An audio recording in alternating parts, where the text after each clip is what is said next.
Federal reserve को। और American हुकूमत अपने सूद अदा करने के लिए अपनी कौम को नोच रही थी, इनकम टैक्स लगा लगा के, एक एक तरह तरह के टैक्स लगा के, यानी तमाम उंगलियां घी में और सर कढ़ाई में इन यहूदियों का हाल ये था।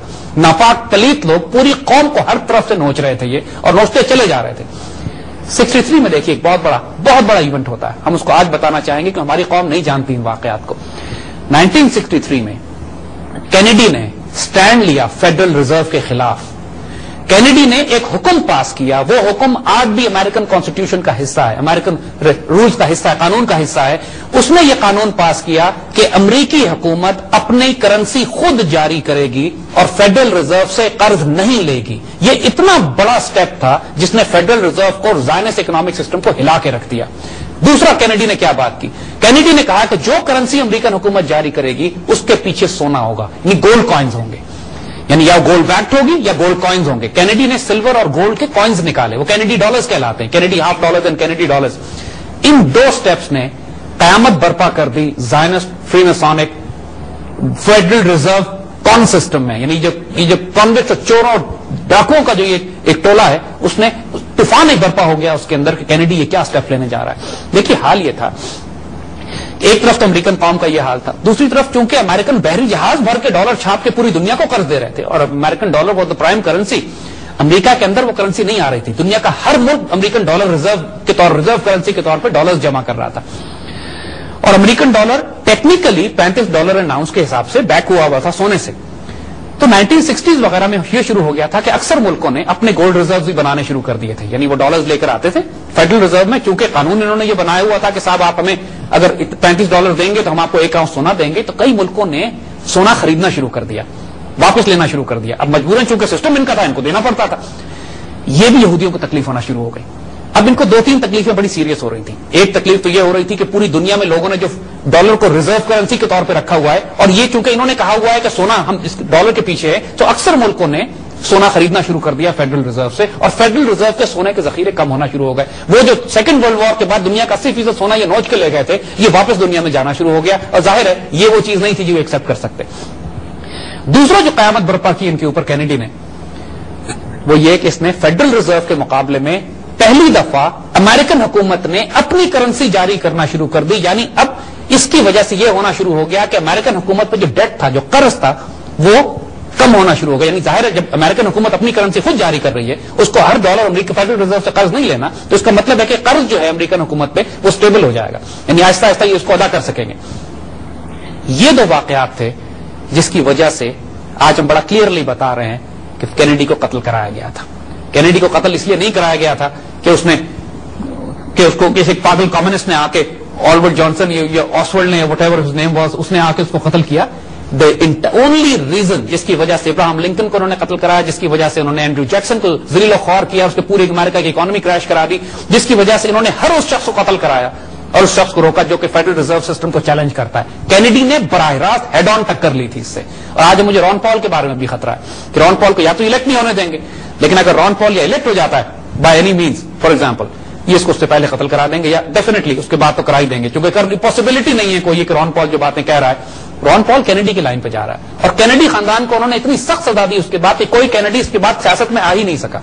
जो उठा भी उसको हादसाती तौर पर दुनिया देखती है हादसा है, लेकिन हम समझते हैं वो हादसात नहीं है। इन्होंने इस पूरे खानदान को क्रश करके रख दिया, जिसमें ये जरासीम मौजूद थे इनके सिस्टम को चैलेंज करने के। वो अच्छे लोग थे, अच्छे अमेरिकन थे। उसने वियतनाम से फौजें निकालने की बात की थी, उसने वही बातें ऑलमोस्ट कही थी जो रॉन पॉल आज कर रहा था। सो ये इतना बड़ा एक स्टेप था कैनेडी का कि जिसने इनके पूरे निजाम को हिला के रख दिया था, मगर नतीजा वही किया। और उसके बाद किसी अमेरिकन, वो कानून आज भी मौजूद है कि अमेरिकन हुकूमत अपनी करेंसी खुद जारी करेगी, लेकिन उस कानून को इस्तेमाल कोई नहीं कर सकता, क्योंकि कैनेडी का हशर देखने के बाद एवरीबॉडी नोज, ये नॉन सीक्रेट है, ये वो एक ऐसा सीक्रेट है जो हर एक को मालूम है कि कैनेडी को क्यों मरवाया गया था, लेकिन बोलता कोई नहीं है इसके ऊपर, क्योंकि फ्रीमेसोनिक ज़ायनिस्ट कल्ट इतने स्ट्रांग है वहां पे कि कोई बात करने की हिम्मत नहीं करता। दूसरी शरारत जो इन्होंने की, जब इन्होंने देखा कि इनके फेडरल रिजर्व के जो सोने के ज़खायर थे मुल्क से बाहर जा रहे हैं, तो 1971 में इन्होंने एक दूसरा बहुत बड़ा फ्रॉड किया कि ये ऐलान कर दिया कि आज से डॉलर के पीछे भी सोना नहीं होगा और डॉलर भी फ्लोटिंग करेंसी है। यानी ये इतना बड़ा फ्रॉड इन्होंने किया कि अब डॉलर के पीछे फ्लोटिंग, जब गोल्ड निकाल दिया, फ्लोटिंग करेंसी कर दी 71 में, तो इसका मतलब यह है कि अब कोई हिसाब नहीं है, जितने चाहे आप डॉलर छाप लें, जितनी करेंसी छाप लें, सोने की कोई प्रॉब्लम नहीं है। जैद साहब, मैं आपको रोकूंगी यहाँ, वक्त हुआ एक ब्रेक का। ہم ابھی حاضر ہوتے ہیں بریک کے بعد.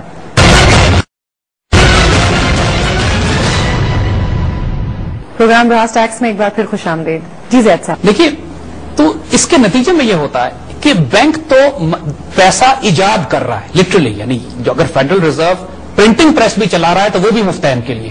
یعنی آبویسلی پرنٹنگ پریس چلانے میں جب گولڈ اسٹینڈرڈ ہی ختم کر دیا انہوں نے 71 کے بعد، تو اس کے بعد تو اب پرنٹنگ پریس ہے.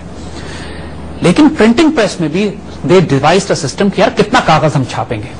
تو فریکشنل ریزرو سسٹم کے ذریعے انہوں نے پیپر کرنسی کو بھی غائب کرنا شروع کر دیا اکانومی سے، اور لوگوں کو انہوں نے کنونس کر قرضے دینا شروع کیے الیکٹرانک کرنسی میں، پیمنٹ کرنی شروع کی الیکٹرانک کرنسی میں. اس وقت دنیا کی اکانومی الیکٹرانک کرنسیز میں چل رہی ہے، یعنی ایکچوئل پیپر بھی غائب ہو چکا ہے پریکٹیکلی. اور اتنی یعنی انسان کی فطرت یہ بات نہیں مانتی ہے کہ یہ ایک اسٹیبل اکنامک سسٹم ہوگا جس میں کرنسی ایگزسٹ نہیں کرتی. اور اگر الیکٹرانک کرنسی کا کوئی سسٹم کہیں کولیپس کرتا ہے، سیٹلائٹس اڑ جاتے ہیں، کمپیوٹر ڈاؤن ہو جاتے ہیں، یہ سارا کیونکہ کمپیوٹر اور الیکٹرانکس کا حساب کتاب، بجلی فیل ہو جاتی ہے، پوری دنیا کی اکانومی کیسے کولیپس کرے گی، تصور سے بھی انسان خوف میں مبتلا ہو جاتا ہے. مگر اس سارے پروسیس میں جب یہ دنیا کو الیکٹرانک کرنسیز پہ ڈال رہے تھے، یہ روسچائلڈ اور فیڈرل ریزرو اور زائنسٹ اصل دولت اکٹھی کر رہے تھے، کیونکہ گولڈ ان کے پاس تھا، ریزرو ان کے پاس تھے. اور جیسے ہم نے عرض کیا کہ یہ ایک فیک کرنسی کریٹ کر کے اصل کولیکٹرل رکھوا لیتے ہیں جو اصل دولت ہوتی ہے. تو پوری دنیا سے لوگوں سے انہوں نے اصل دولت اکٹھی کرنا شروع کر دی. کولیکٹرل کے طور پہ تو ریئل ویلتھ لیتے ہیں، یہ دیتے ایک fictitious fake electronic currency issue کرتے ہیں، لیکن لیتے تو کولیکٹرل میں اصل دولت ہے. آج آپ اندازہ کر سکتے ہیں کہ روسچائلڈز کی دولت کا اندازہ کیا ہے.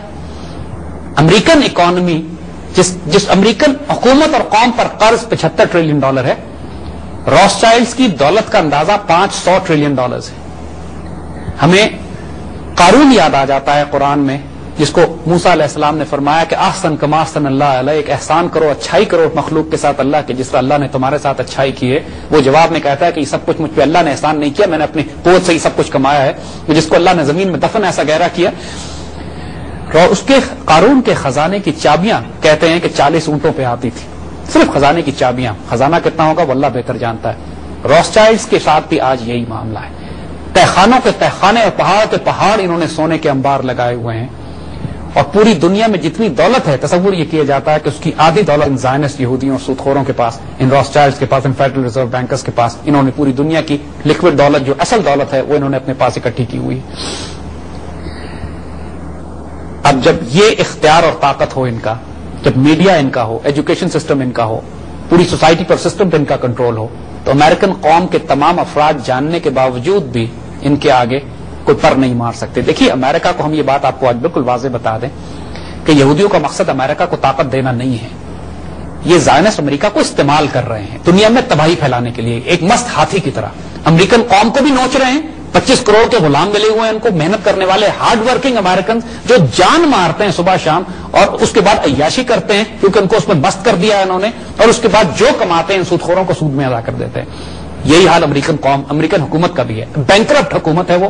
اب حال یہ ہو گیا ہے کہ اپنی جنگیں فائنانس کرنے کے لیے یہ جاپان سے، چائنا سے اور سعودی عرب سے قرض لے رہے ہیں، کیونکہ فیڈرل ریزرو کا قرض اتنا چڑھ چکا ہے ان کے اوپر کہ اب وہ کوشش کر رہے ہیں کہ دوسری اکانومی سے ذرا سستے ریٹس کے اوپر قرض لے کے کسی طرح اپنے آپ کو سسٹین کر لیں. It's a bankrupt economy, bankrupt government, bankrupt nation. ان کا بیڑا غرق بہت جلدی ہونے والا ہے. لیکن 71 کے بعد جو انہوں نے حال کیا، انہوں نے باقی دنیا کے ساتھ کیا کرنا شروع کیا. دیکھیے اپنے ملک میں افراط زر اس لیے نہیں ہو رہی تھی ان کی اتنی زیادہ کہ جب ان کا